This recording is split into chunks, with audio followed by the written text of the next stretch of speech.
Hello and welcome to this episode of Kennedy Saves the World. So maybe you have seen some of the interesting coverage of a new book that's out, all about the implosion of the Biden candidacy when he pulled out of the presidential race not long after his absolutely disastrous debate performance last summer. It's hard to believe that was last summer. So much happens in our politics so quickly.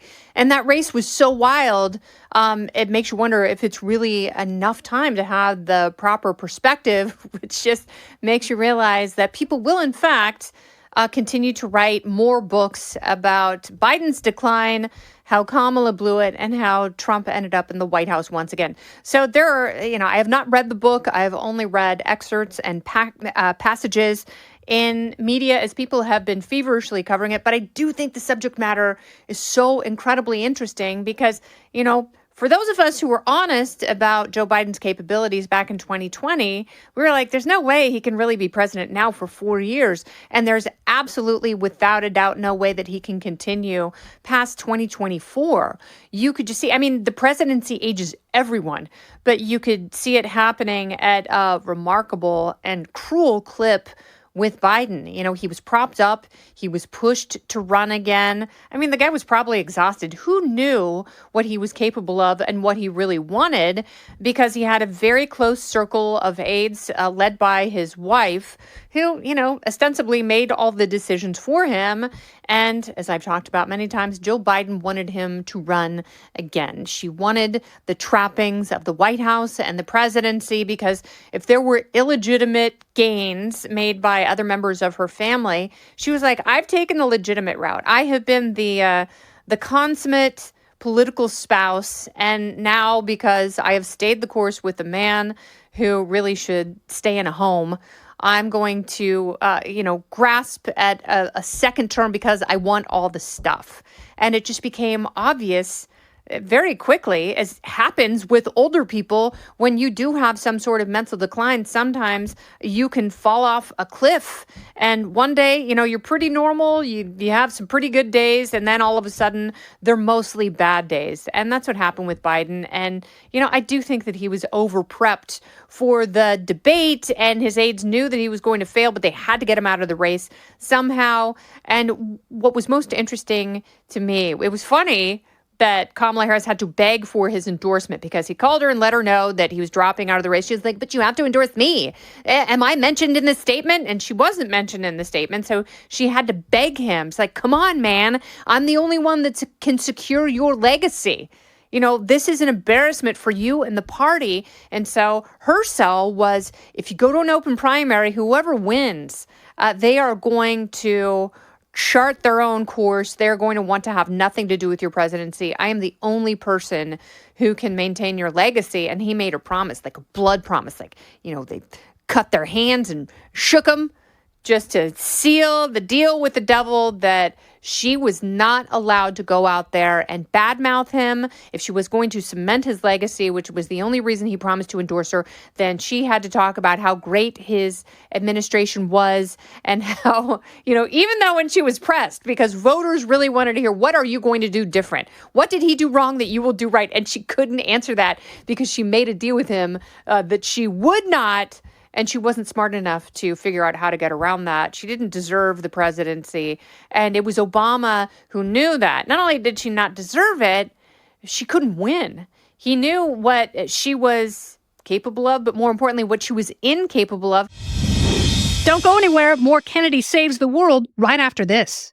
But here's why Obama is suspect, because he knew that Joe Biden wasn't the man for the job in 2016. That's why he threw his weight behind Hillary. It's like Joe Biden, sure, he wanted to run in 2016. Unfortunately, his son was shagging his other dead son's widow.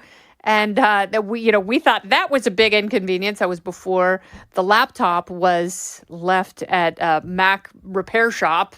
And it was sent to Rudy Giuliani, and the rest is crack-laden history with a lot of naked hunter penis.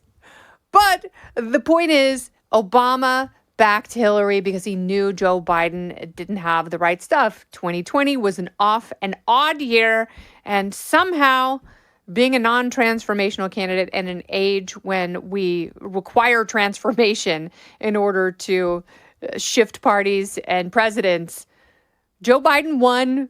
He did not have what it took to finish his term. It was an embarrassment. He was, as many people have said, a vegetable, and Obama lost control of the party in the process. He saw Joe Biden falling off the cliff multiple times. He knew what was going on, but he didn't have the power to exert, or I think he would have, because Joe Biden was the one who carried on the Obama legacy. And if Trump were to ascend to the White House a second time, he would do everything in his power to dismantle both of them, because the way he sees it, the Obama-Biden era was an affront to Americans.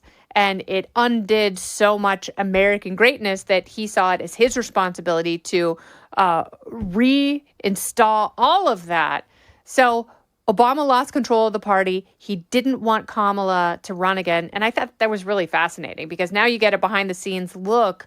Why did it take 5 days for the Obamas to endorse her? Because they didn't want to. They were forced to. They were really upset that Biden, of course, he didn't endorse Kamala in the initial statement that he released, but, later on X, he did.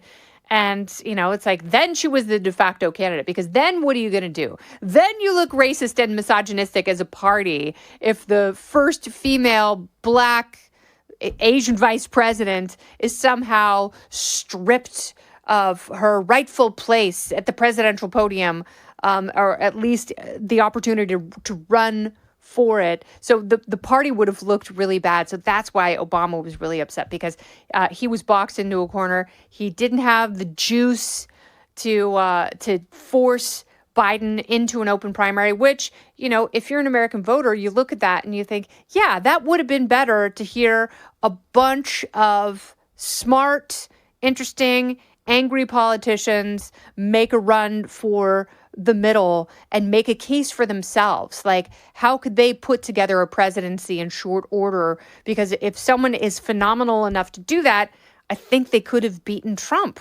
But of course, they couldn't. Obama is weak. There's no leader of the Democrat Party. That's why you see people like Jasmine Crockett, because there's no one there to tell them, hey, knock it off. Like, we're the ones who have to be selling ideas right now. And if Elon Musk is going to leave government here pretty soon, which has been, the vast reporting, then they're not going to have their special new demon that helped him in Wisconsin with that judge election. So the point is, no one is leading the Democrat Party. The book sort of highlights all of their flaws. And if they are going to win the midterms in 2026 and the presidency in 2028, they have to do something completely different. And, if you're a Democrat, you should hope that there are books like this who do embarrass politicians and the establishment into moving the hell out of the way, because the Obama era, with all of this reporting, is officially over. And the Democrat Party has to emerge as something completely new, because even though President Trump teases a third term, in 2028, we are going to have a new president. So who's it going to be? Who has the juice? Who has the nards to step forward and lead?